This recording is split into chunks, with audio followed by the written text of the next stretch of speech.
profetas, nos tempos dos reinados de Judá, e também quando existia o reino do norte. E o que nós vamos falar nessa noite é a respeito muito do que aconteceu naquela época de Abacuque, o porquê que Abacuque falava que o justo pela sua fé viveria. Entretanto, irmãos, para nós falarmos um pouquinho de Abacuque, entrarmos na mensagem propriamente falando, nós precisamos voltar um pouco no passado, nós precisamos voltar um pouquinho na história e ler sobre alguns outros homens da Bíblia que fizeram parte da nossa história, que fizeram parte da nossa caminhada de fé. E aí eu vou voltar, e poderia voltar e falar de Adão logo do início, quando Deus explicou para Adão tudo aquilo que ele tinha entregue, e Adão foi ali e pecou e se desviou daquilo que Deus tinha ordenado. Também eu poderia ir direto para Noé e direto para Abraão, mas vou começar essa história partindo de Salomão. Salomão, o último rei do Reino Unido. Salomão foi o último rei descrito na Bíblia que reinou sobre Israel e sobre Judá, quando eles ainda eram apenas um reino. E a partir de Salomão, o que Deus vai falar hoje no presente, ele vai apresentar um caminho para o futuro que livra a gente dos erros do passado. O que Salomão cometeu, irmãos, eu quero iniciar essa história a partir dela, é que ele havia se desviado dos caminhos do Senhor, se relacionando com várias mulheres, e cada uma dessas mulheres estranhas possuía um Deus estranho.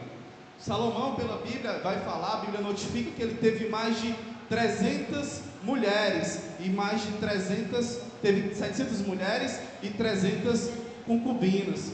E em sua velhice, a Bíblia fala que Salomão não teve forças para resistir e seguir na vontade do Senhor Jesus, do nosso Senhor dos Exércitos. Irmãos, dentre tudo que é falado sobre Salomão, a Bíblia fala que dessas mulheres que ele tinha, ele amou muitas mulheres que eram estrangeiras, mulheres de fora do convívio, de fora de sua tribo. Salomão chegou a levantar altares para os deuses estranhos dessas mulheres. Aqui na Bíblia fala, em 1 Reis 11:8, que para todas as mulheres estranhas que Salomão havia se relacionado, ele havia levantado um altar em adoração ao Deus daquelas mulheres. Assim, a Bíblia fala que Salomão se desviou do caminho do Senhor, não guardando o que o Senhor anteriormente tinha ordenado. E aqui, por conta dessa desobediência, o próprio Deus, falando diretamente com Salomão, ele fala para Salomão dizendo que rasgaria da mão dele aquele reino e daria ao seu servo. Irmãos, tamanha desobediência que ocorreu de Salomão, se relacionando com quem não deveria se relacionar, levantando altares para deuses que não era o único Deus verdadeiro, fez com que ele se desviasse do caminho do Senhor, e aquela promessa que o Senhor fez a Davi estava sendo tirada da mão dele. Entretanto, pela misericórdia de Deus, Deus ainda prometeu que manteria uma tribo dentro da genealogia de Davi, não por amor a Salomão, mas ainda por amor a quem? Davi. A tribo de Judá, ela permaneceria ainda sobre a genealogia, sobre a promessa, embaixo da vontade de Deus, como prometido para Davi. Salomão estaria perdendo as 10 tribos, mas Judá permaneceria ainda sendo uma tribo que estaria dentro da genealogia. Irmãos, tamanha desobediência, não por amor a Salomão, mas por amor a Davi e a Jerusalém, o Senhor teve misericórdia e salvou ali Judá, separando aqueles reinos e colocando 10 tribos em uma mão e a outra tribo em uma outra mão. O que nós podemos ver também desses atos, para a gente contextualizar antes de chegar em Abacuque, é que durante os anos de vida que Salomão ainda tinha pela frente, surgiram 3 adversários de Salomão. E a palavra vai falar sobre esses 3 adversários, e precisamos fazer uma pequena avaliação sobre esses adversários de Salomão. O primeiro adversário que nós vemos de Salomão, ele se chama Haddad, e a Bíblia vai falar sobre que ele. Quem era Hadad? Hadad era um edomeu, um dos que conseguiram fugir da vitória de Davi e Joabe, que está descrito lá em 2 Samuel, capítulo 8. Hadad foge, mas Hadad era um inimigo antigo. Hadad foge, mas Hadad também era um inimigo que já havia sido o quê? Vencido. E ele volta à tona, o inimigo volta à tona por conta da desobediência de Salomão. Sabe o que é que eu aprendo aqui, irmãos? É que quando nós somos desobedientes, os nossos inimigos, nossos maiores pesadelos voltam contra nós. Mas é estando debaixo da obediência e da vontade de Deus que nós temos paz, alegria e gozo com a sua maravilhosa presença. É Deus, irmãos, que nos sustém, e é Deus, Senhor, meus irmãos, que nos carrega e que nos dá paz nesses dias. E nesse caso, nós podemos ver que Salomão teve um inimigo do passado, inimigo que nem era dele, era de seu pai, mas que se voltou contra ele. A Bíblia é clara, em 1 Pedro, capítulo 5, versículo 8 e 9, vai dizer o seguinte: estejamos sempre alertas e vigilantes, pois o diabo, o inimigo de vocês, ele anda em derredor como um leão, rugindo e procurando quem possa devorar. Resistam-lhe, permanecendo firmes na fé.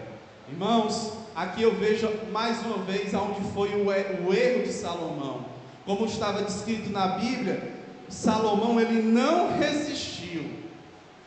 Ele não resistiu em sua velhice. Salomão, é bem verdade que ele já não tinha um caminho reto, um caminho totalmente voltado ao Senhor. Salomão não tinha esse caminho como tinha seu pai. Salomão ele tinha a presença de Deus, mas Salomão abriu uma brecha para que um adversário, dado como vencido, voltasse aos seus dias e viesse tirar a sua paz. Olha só, irmãos, como isso é sério. O como uma história do passado, que já estava resolvida pela desobediência, se voltou contra aquele homem que tinha a presença de Deus. É muito sério e é para a nossa reflexão. Aqui também tem um segundo inimigo, que é relatado na Bíblia, que ele se chama Rezon. Rezon, muito pelo contrário, não chegou a ser nenhum inimigo de Davi. Rezon, ele foi um capitão que ele formou um esquadrão para se rebelar contra o rei Hadadezer, da época de Hadad, desse edomeu que fugiu. Quando Davi venceu o rei Hadad, se levantou um povo para lutar contra o que tinha sobrado desse rei de Hadadezer. O que aconteceu foi que Rezon, aproveitando a ocasião, ele se rebelou contra este rei e se tornou adversário de Israel nos tempos de Salomão. Olha como é interessante. Ele não era adversário de Davi. Na verdade, existe até um ditado popular que fala que o inimigo do meu inimigo, ele é quem? Meu amigo, não é verdade? Não é isso? Diz o ditado popular.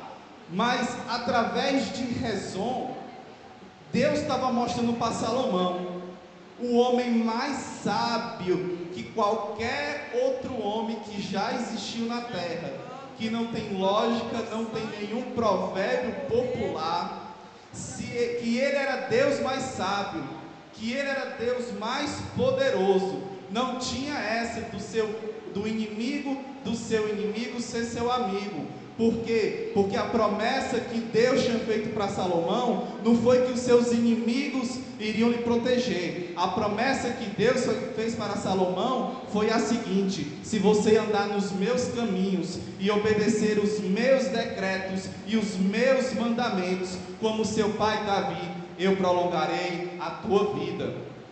Salomão estava confiante que ninguém fosse se levantar contra ele. Salomão, até entanto, Deus tinha aliviado de todas as guerras e de todos os seus inimigos. O que ele não imaginava era que quem ele menos esperava também se iria levantar contra ele. Irmãos, não podemos nem dizer que Salomão não sabia. E aqui é um ponto de atenção, porque em Provérbios 16, 7, diz assim: quando os caminhos de um homem são agradáveis ao Senhor, Ele faz que até os seus inimigos vivam em paz com ele. Olha como é interessante. Quem foi que escreveu Provérbios? Salomão. Ele sabia que teria paz se ele vivesse em paz com Deus, o Senhor dos Exércitos, mas mesmo assim ele transgrediu. Mesmo assim, aquilo que ele tinha escrito, de nada serviu para ele, porque ele desobedeceu e ele transgrediu. E aquela paz prometida por Deus já estava indo embora. Por quê? Por conta da sua desobediência. Irmãos, é profunda a mensagem, porque aqui a gente vê que, muitas vezes, a sabedoria, ela pode nos ajudar até determinado ponto, mas ela não nos ajuda 100%. A sabedoria, ela nos leva a um determinado local, mas ela não é tudo na nossa vida, porque com Deus não existe essa de a gente se sentir protegido, só porque a gente conhece mais a Bíblia do que alguém. Salomão era o mais sábio. Salomão deu conselhos para muitos que estão aqui essa noite, ler todas as manhãs, abrir o seu provérbio diário, fazer a leitura, se embasar no que ele falou, mas simplesmente Salomão foi um dos que não seguiu aquele próprio conselho. Ele não seguiu, irmãos, mas não foi porque Deus não quis, foi porque ele se desviou dos caminhos do Senhor. Ele não seguiu, não é porque o provérbio ele é inválido, o provérbio ele é válido, mas se desviando do caminho do Senhor, não há como ter paz, como ele mesmo falou. E aqui a gente vê a história de Salomão, porque existem irmãos que estudou em algum determinado local, leu determinado livro, fez um curso específico, e ele se acha mais sábio, ele se acha às vezes mais prudente, mais crente do que muitos, apenas porque estudou, apenas porque leu, sabe todos os ditados de provérbio, todos os ditados populares, e carregam isso como um amuleto, como um escudo, dizendo assim, ó, eu tenho isso, eu fiz o curso aquilo, eu fiz aquilo outro, mas o Senhor Jesus, ele não quer saber dos teus certificados, do teu curso, ele quer saber da tua humilhação perante ele. Irmãos, foi o que não aconteceu com Salomão nesse ponto. E o que é que protege o crente? Fazer uma reza, ler a Bíblia 10 vezes, fazer um curso, ler isso daqui rápido, passando, eu vou ler isso aqui todo dia, só como uma religiosidade, só para Deus não me castigar, funciona? Não é assim, irmãos. Deus quer coração que estejam dispostos a fazer a vontade dEle. Salomão sabia muito, mas não sabia que a sua sabedoria não poderia lhe proteger. E o que é que protege o crente? O que protege o crente está lá em Salmo 119. Como são felizes os que andam em caminhos irrepreensíveis. O que é que também protege o crente? É que quando ele cai, ele logo reconhece e ele logo o quê? Se arrepende. Está lá em Efésios 5,17. Porque não sejam insensatos, mas procurem compreender a vontade do Senhor. Provérbios 28,13. Quem esconde os seus pecados não prospera, mas os que confessam e o abandonam encontram misericórdia. O que é que protege o crente? Protege o crente é saber o que é certo e faz. Tiago, capítulo 4, versículo 17. Portanto, irmãos, pensem nisto. Quem sabe que deve fazer o bem e não faz, comete pecado. Irmão, Salomão tinha toda uma sabedoria. E já já nós vamos chegar em Abacuque. Mas precisamos falar desse momento do rompimento desse reinado. Porque o reino de Israel, ele se rompeu por conta de uma desobediência de Salomão. A sua desobediência, ela custou caro. Deus havia comunicado a ele sobre a divisão de Israel. Está lá em 1 Reis, capítulo 11, versículo 11. Deus já tinha falado que ia tirar o poder de suas mãos. Salomão ali ouviu do próprio Deus que aquilo ia acontecer. Em paralelo, enquanto Salomão era avisado, informado que ele tinha se desviado dos caminhos e que aquele reino ia sair de suas mãos, em paralelo o profeta Aías profetizava sobre Jeroboão e falava para ele: Jeroboão, está sendo nesse momento rasgado. 10 tribos da mão de Salomão estão sendo entregues nas tuas mãos. E ali Salomão ele ficou contristado. E o que eu acho interessante nessa história de Salomão, é que ele começa a ver Jeroboão como uma ameaça. Ele passa a achar que Jeroboão vai tomar o reinado dele. E Jeroboão se torna, como está escrito na Bíblia, em 1 Reis capítulo 11, o terceiro inimigo de Salomão que se levanta. Salomão, ele poderia ter feito muitas coisas com Jeroboão. Poderia, inclusive, ter feito diferente do que Saul fez com seu pai Davi. Olha como a história se repete. Nesse instante, enquanto Salomão era ali exortado por Deus, que o reinado estava saindo da sua mão, e que Jeroboão sabia ali que o reinado estava indo para a sua, Salomão poderia ter aprendido com a história e com o estilo de vida de seu pai Davi. O que aconteceu com Davi? Davi foi ungido rei, enquanto Saul ainda reinava sobre Israel. Saul passou a perseguir quem? Davi. E o perseguiu para matar. E o que é que Salomão faz? Salomão, o filho de Davi, com certeza conhecendo toda essa história, homem de muita sabedoria, simplesmente a história acaba por se repetir na vida dele, e ao invés dele agir com misericórdia, ele age na busca de querer matar Jeroboão. Salomão também poderia ter feito diferente. Salomão ele poderia ter pedido perdão como Davi fez. E o Salmo 51, ele vai falar um pedido de perdão de Davi perante Deus, após ele reconhecer o pecado que ele tinha cometido, de ter se relacionado com uma mulher que ele não deveria. Após ele ter perdido um filho, e ele ter visto o castigo de Deus na sua vida, ele voltou atrás, ele se arrependeu, e ele deixou a sua vida nas mãos do Senhor. Mas Salomão, com sabedoria, com tudo que ele tinha, ele não soube seguir os caminhos de sabedoria do seu pai. Irmãos, a mensagem dessa noite, ela não é voltada a Salomão, mas preciso mostrar os caminhos que aconteceram da divisão de Israel entre 2 tribos, entre 2 reinos, para que a gente possa se contextualizar aonde nós estávamos lendo, que é em Abacuque. O que acontece é que 2 reinos se levantam.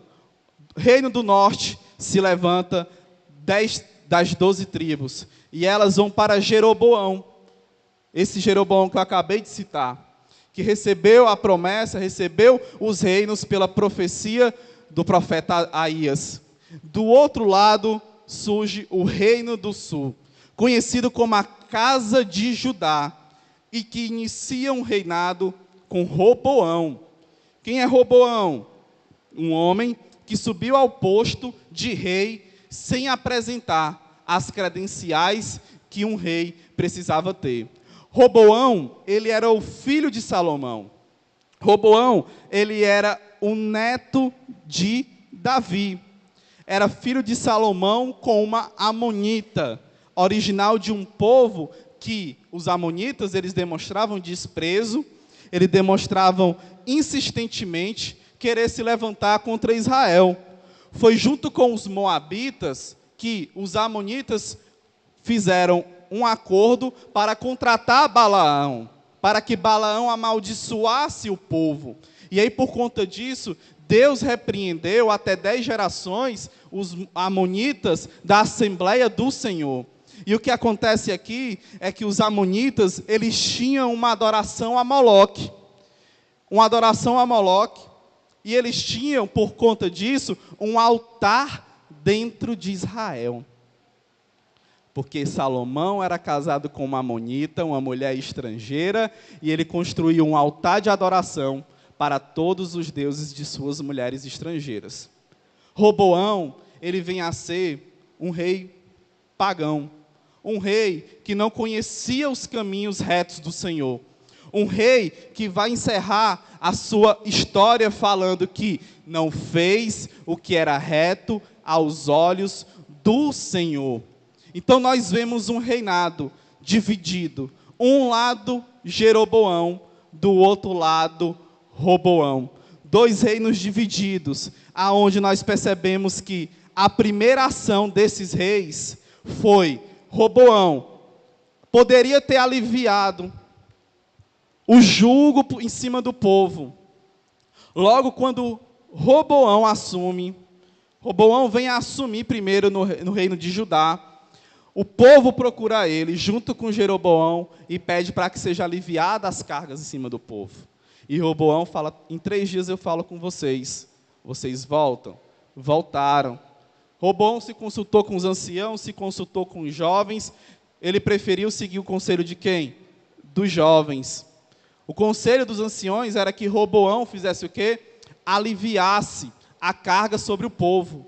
Mas o que é que Roboão fez? Disse para o povo que o dedo mínimo dele não era nada frente ao seu pai. E Roboão ali, ele aplica mais forte o jugo sobre o povo. E aí, nesse jugo que ele é aplicado, o povo fala, não temos herança mais na casa de Davi. Vamos sair. E a tribo é separada. E eles elegem por rei Jeroboão, que era o que nós tínhamos acabado de falar. Então, nesse momento, as duas casas têm o seu rei. A casa do norte, casa de Judá, do sul, Roboão. E do lado do norte, em Israel, nós temos Jeroboão. Qual foi a primeira ação de Jeroboão? Irmãos, o que mais entristece em ler a história é saber que um pecado, ele teve uma situação que poderia ter sido resolvida, separando os reinos, mas os reis que vieram após, nenhum deles faziam exatamente o que era do agrado de Deus. Jeroboão, primeiro rei de Israel, primeira atitude que ele teve foi se preocupar se o povo não iria adorar em Jerusalém. Não, eu não posso deixar que o povo vai adorar em Jerusalém. Sabe por quê? Porque eu vou perder eles. Vamos fazer 2 bezerros de ouro. Irmão, se já não era pouco o pecado de Salomão, por conta da idolatria, a idolatria causada essa por relacionamento com mulheres estrangeiras, na qual ele edificou altares, 2 reinados se dividem, 2 reinos se dividem, um rei onde aperta mais o jugo sobre o povo, e outro rei que levanta mais altar, mais idolatria para o povo. Irmãos, o caminho era tortuoso, o caminho não seria fácil. E por isso que nós precisamos falar, porque nós vamos entender em que ponto Abacuque estava. Se até aquele momento já não estava fácil, nós vamos entender como estava na situação de Abacuque na sua época. Irmãos, 2 reis iniciam suas jornadas, iniciam seus reinados, errando na primeira atitude. E aí como é que fica a história do reinado do norte? O reinado do norte, ele se torna uma terra arrasada. Irmãos, não há um relato de um rei do norte que tenha feito algo do agrado do Senhor. Todos os reis cometeram abominações, em classes diferentes. Logo após que um rei saía e vinha outro, piorava a situação daquele povo. O reino do norte, ele é descrito como o mais cruel de todos. Por quê? Porque havia muitas mortes, muita idolatria e 0 interesse do povo de se reconciliar com o Senhor. Entre vários reis que o norte teve, surgiu um, que ele cumpre parcialmente a vontade de Deus, que é Jeú. Jeú, ele cumpre ali a vontade de Deus de forma parcial, mas ele mistura seus interesses políticos, e ele acaba indo além do que o profeta Eliseu tinha ordenado. O profeta Eliseu tinha ordenado a Jeú, Jeú, você vai dar vitória ao povo, porque você vai destruir a casa de Acabe. Você vai dar fim às maldades de Jezabel. E o que Jeú faz é uma matança na casa de Acabe, em todos os locais, usando como desculpa que estava fazendo o quê? A vontade de Deus. Rei após rei, Aquele que começa a acertar um pouquinho, mistura as suas vontades humanas no meio do propósito de Deus e começa a fazer aquilo que não agrada ao Senhor. Irmãos, o reino do norte, ele é caracterizado dessa forma, uma terra arrasada, onde nós não vemos um rei que buscasse reconciliar o povo diante da presença de Deus. Por mais que tivesse profetas, existiam bastantes profetas nessa época, e na época, no Reino do Norte, os profetas eram nada mais, nada menos do que Elias, Eliseu, teve também Jonas, Amós e Oséias. Homens que pregaram arrependimento, homens que vieram para fazer o papel de apresentar à nação o caminho do Senhor e fizeram muito bem, mas estavam distante de uma nação totalmente idólatra e irreconhecível. Irmãos, existiam reis poderosos, mas também existiam profetas poderosos que falavam do poder do Senhor. E esses profetas poderosos nessa época, eles apontavam para a idolatria que ainda existia, desde a época de Salomão. Eles apontavam ainda para as injustiças que havia no meio do povo. Apontavam para o arrependimento. Apontavam para a quebra da aliança que tinha sido feita por Deus. Apontavam para cada situação de que o povo tinha errado. Até mesmo alguns tiveram a sua vida usada como exemplo para mostrar o que Deus tinha feito com o povo. O quanto que o povo tinha se distanciado de Deus, nós vemos, por exemplo, na vida de Oséias, retratando o cenário da idolatria do povo saindo da presença do Senhor. Irmãos, os reis, eles poderiam não ter o poder de falar, de querer levar o povo a um caminho, mas tinha profeta vivo falando do amor do Senhor. Tinha profeta falando de arrependimento. Tinha profeta falando que era necessário se arrepender. Irmãos, por mais que existam momentos caóticos, sempre haverá um remanescente naquela geração que vai levantar o nome do Senhor e que vai fazer jus à sua santidade. Como é que ficou a situação do Reino do Sul? O Reino do Sul, ele se torna uma nação cambaleante. Vai para um lado, balança para o outro. Tinha um rei que era bom, um rei que era mais ou menos. Vinha um bom, 3 ruins. Vinha outro bom, 4 que desmanchavam. E aí o que acontece é que um desses reis, para a gente avançar na história, que agrada ao Senhor, é o rei Josias. O rei Josias, ele foi o último rei que fez algo bom sobre Judá.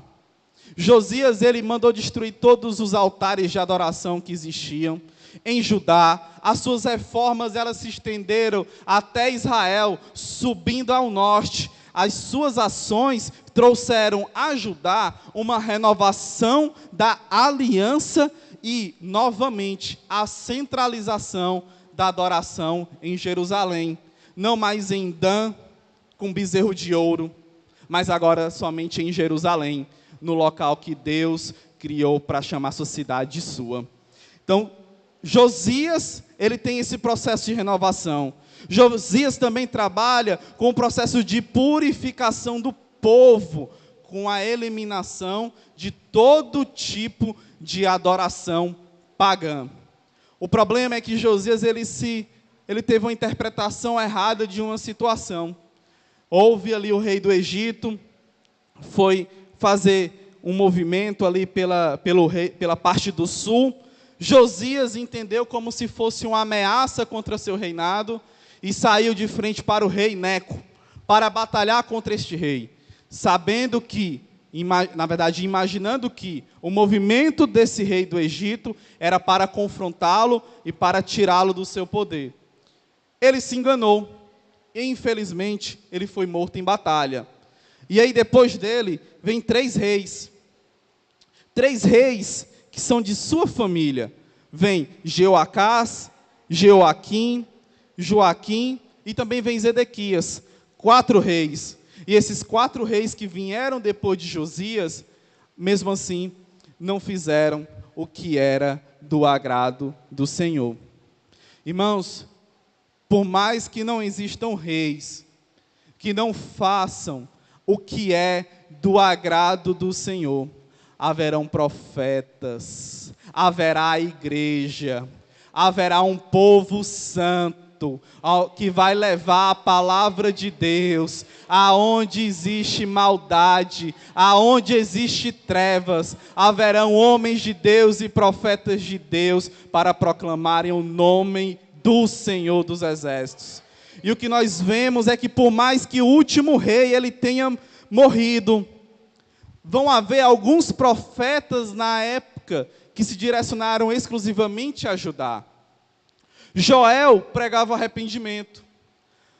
Miqueias ensinava ao povo que viver justamente e amar a misericórdia era melhor que sacrifícios tolos, era melhor do que ofertas.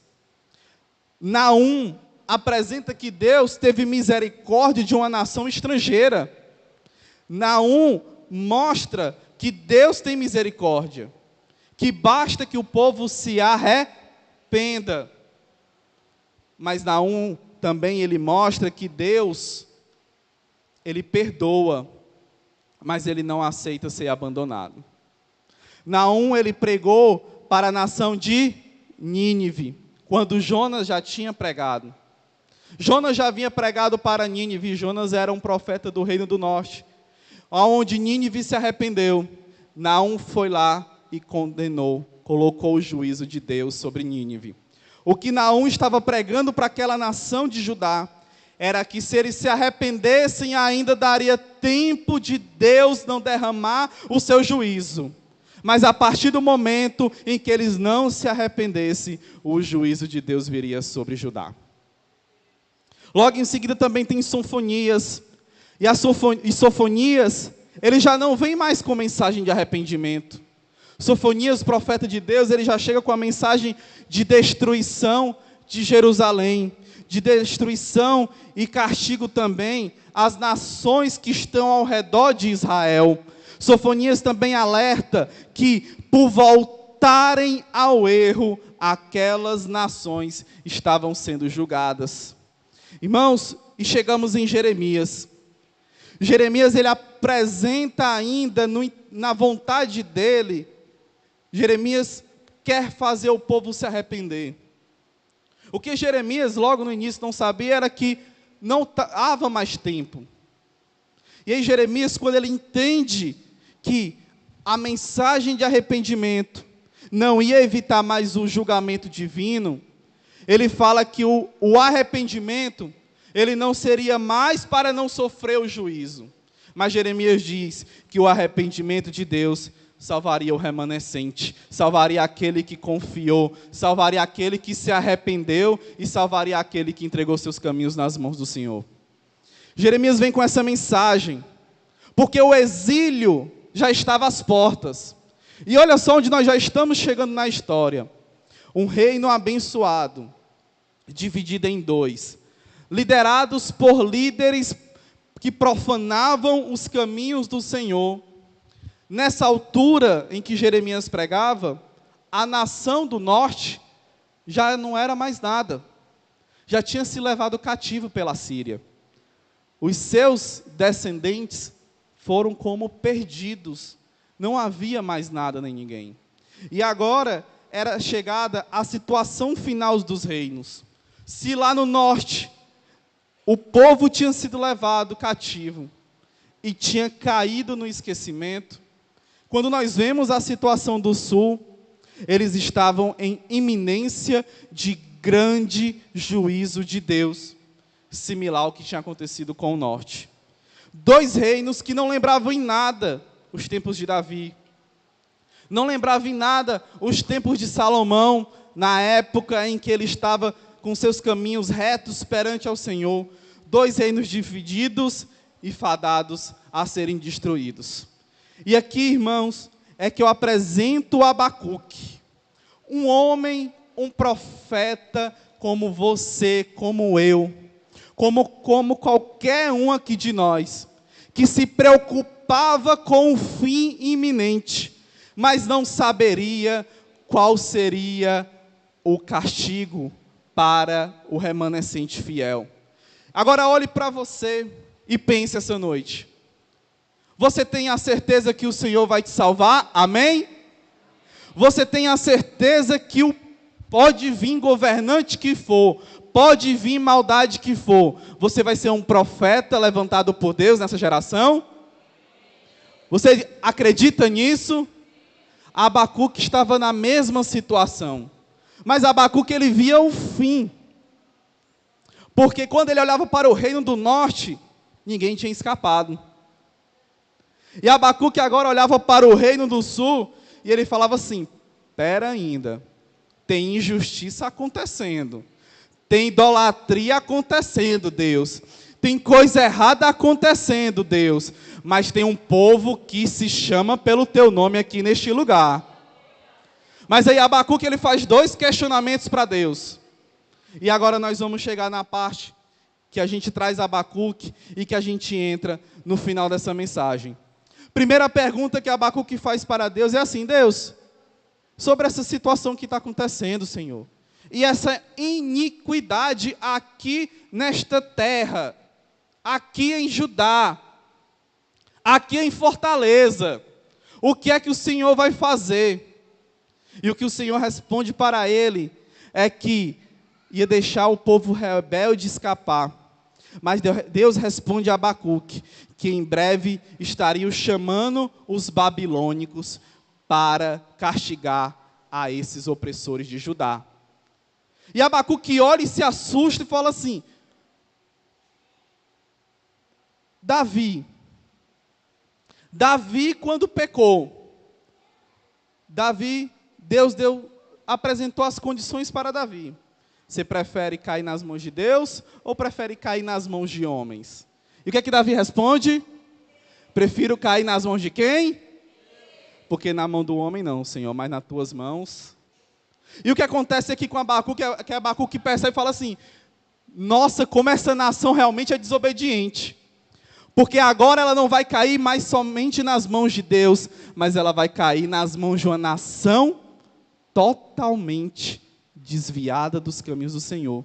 Uma nação pagã que era a Babilônia. Olha só em que situação.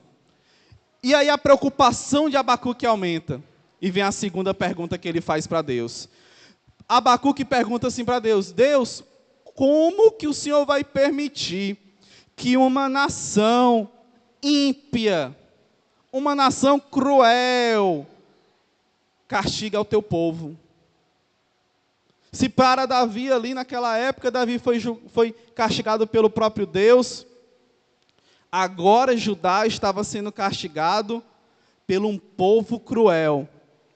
E aqui eu entendo Abacuque na pergunta, por quê? Porque, como eu falei para os irmãos, dentro daquele povo existia aquele remanescente fiel, existia aquele que buscava a presença do Senhor. Nós podemos dizer que um povo era idólatra, nós podemos dizer que um povo era desviado, mas em sua maioria, mas existia homens, mulheres, retas de Deus naquele lugar. E o que o Senhor responde para Abacuque é o seguinte, Abacuque, o dia da prestação de contas também vai chegar para a Babilônia. Deus seja louvado. E Abacuque ali, ele recebe as respostas de Deus, ele fica meio que perplexo, meio que querendo se localizar no tempo e no espaço. Ele fica, espera ainda, nós vamos ser julgados por uma nação estrangeira e o Senhor vai pesar a sua mão contra essa nação que julgou o seu povo. Mas é nesse momento de assimilação de Abacuque que eu vejo 3 características essenciais. Uma das características essenciais de Abacuque, ao não compreender os caminhos do Senhor, está nas suas perguntas honestas que ele fez. Ele não teve medo, ele se desdobrou, ele questionou a Deus como se questionava alguém face a face. Ele não teve medo de fazer as perguntas que precisavam ser feitas.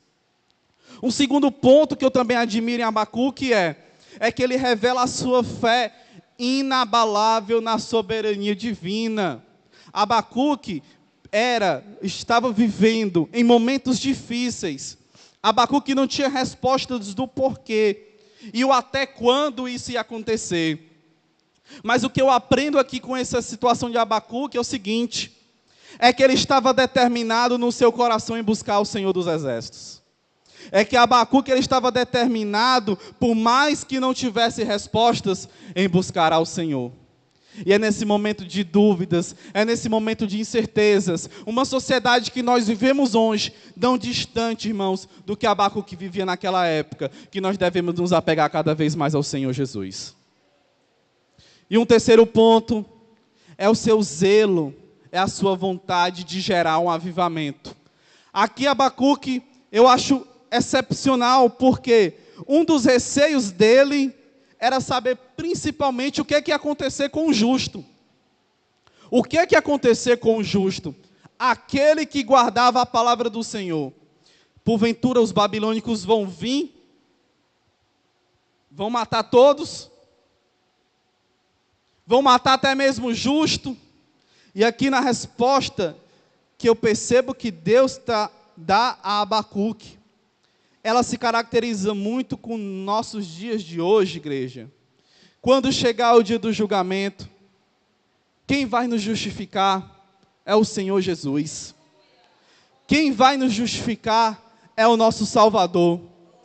E Ele vai nos justificar, irmãos, porque Ele vive, Ele reina, Ele venceu a morte, Ele está no céu. E aqui eu entendo a preocupação de Abacuque, porque ele não vinha esperança na sua época. Abacuque muito conhecedor, mas aí a gente lê a resposta, e nós vemos o que Deus responde para ele. É simplesmente confortante, não só para Abacuque, mas para cada um de nós essa noite. E a resposta que Deus dá para Abacuque é: pois a visão, meu querido Abacuque, aguarda um tempo designado. Ela fala do fim e ela não falhará. Ainda que se demore, Abacuque, ainda que se demore, igreja, espera, porque Ele certamente virá, e Ele não se atrasará. Escreve isso: o ímpio se está envadecido, seus desejos não são bons, mas o justo, aquele que me segue, aquele que tem fé, ele viverá. Louvado seja o nome do Senhor. Vamos ficar de pé nessa noite para recebermos oração. E aqui é onde eu quero finalizar. Porque o justo viverá pela fé, não por outro motivo. E é através desse versículo que eu li agora nessa noite para vocês, é através desse versículo, irmãos, que eu leio, e eu não perco as esperanças, porque o justo viverá pela fé. É por esse motivo, por onde eu leio, que eu sei que o meu Redentor, Ele virá, e Ele virá na hora certa. É por ler esse versículo que eu não preciso ter receio e nem medo de viver num país, num estado, numa cidade onde é arquitetado pelo diabo, porque pode ter reis, governantes maus, mas o meu Redentor vive e o justo viverá. Aí é onde eu tenho certeza que Deus, Ele está conosco, é quando nós seguimos, é quando nós não desviamos de Sua presença, e Ele é maior que tudo, e Ele controla tudo, porque Ele tem promessa para aqueles que vivem pela fé. Quantos vivem pela fé essa noite e precisam de oração?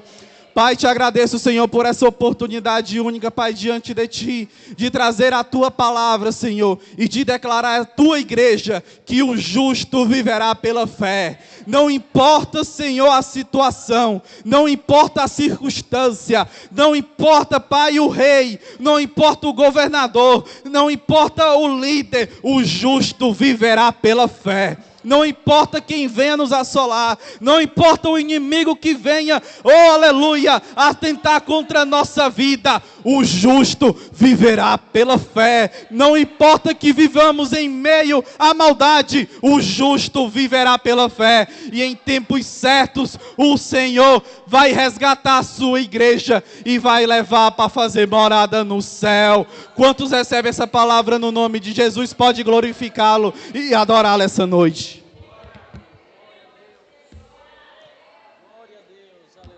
Que palavra maravilhosa, meus irmãos. Quantos estão aguardando pela fé a vinda desse rei? Louvado seja o nome de Jesus, glória a Deus.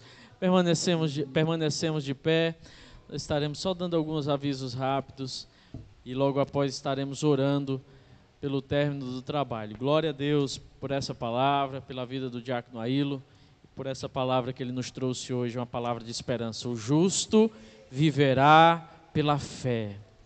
A nossa confiança não está arraigada nos governos, não está agarrada aos governantes, a um sistema político e econômico. A nossa fé está firmada na rocha eterna que é Jesus. Meus queridos irmãos, amanhã, 1º de maio, é feriado, né? E nós teremos 8 horas da manhã, oração para toda a igreja, 8 horas da manhã, estaremos aqui, eu estarei aqui, irmã Maria estará aqui, e quem mais quiser orar, ser abençoado, pode vir, que nós teremos oração a partir das 8 da manhã. Os demais avisos, nos acompanhe nas redes sociais, Instagram, que lá vai estar, também estaremos colocando lá no grupo do WhatsApp, amém? Só um aviso aqui, abrindo um parênteses, gente, o Pablo, todo mundo conhece o Pablo, né? O Pablo, ele tem uma parceriazinha, ele presta alguns serviços ali no Projeto Ebenezer. O Projeto Ebenezer trabalha na recuperação de jovens e de homens, pessoas que têm dependência química. E o Pablo, ele está trabalhando, fazendo alguns serviços lá para o Ebenezer, e uma das coisas que ele está fazendo é vendendo polpa de fruta para suco, para ajudar o projeto. Então, cada irmão custa apenas R$10. São quantas polpas que vem? R$3, a unidade R$3. Então você compra, você vai estar levando algo para a sua casa e vai estar ajudando o projeto Ebenezer, tá bom, gente? Então tá aí o Pablo, depois vocês procuram o Pablo para fazer isso, tá bem? Gostaria de chamar aqui o presbítero Luiz Miranda, ele estará orando, encerrando o culto divino nessa noite, e o presbítero Damião estará impetrando a bênção apostólica. Então, o Luizinho esteve adoentado, mas Deus deu vitória também para o Luizinho, tá bom? E ele está bem hoje já está aí com sapato. Aleluia, a paz do Senhor, irmãos. Glória a Jesus. Oremos. Senhor nosso Deus, nosso Pai Celestial, graças te damos por mais esta outra rica oportunidade de estarmos aqui mais uma vez na tua casa, Senhor, para que juntos possamos te louvar, te exaltar e te adorar, Pai. Continua operando aqui neste lugar, continua usando a tua igreja nas tuas mãos, abençoa os teus céus maravilhosamente. Continua usando a ele através da tua palavra, toma ele nas tuas mãos, Pai. Nos ensina a guardar a tua palavra cada dia em nossos corações, para não transgredirmos nem pecarmos contra ti. Continua operando aqui neste lugar, salvando, curando, libertando, batizando com o Espírito Santo e operando maravilhas, tudo para a glória e para a honra do teu santo e glorioso nome, Pai. Neste momento, abençoa o teu povo. Agora vamos para os nossos lares, nos guarda, nos protege e nos livra de todos os males, Pai. Eu te peço, nós pedimos estas bênçãos em o nome de Jesus. Amém. Eu saio da igreja com a paz do Senhor. E a graça de nosso Senhor e Salvador Jesus Cristo, o amor de Deus nosso Pai, e a comunhão, e a consolação, e o poder do Espírito Santo desça e repousa sobre toda esta igreja, Deus, desde o dia agora e para todos sempre, e quem crê e tem fé, diga amém, glória a Deus, aleluia, grande Deus maravilhoso, glória a Deus, aleluia, meu Pai.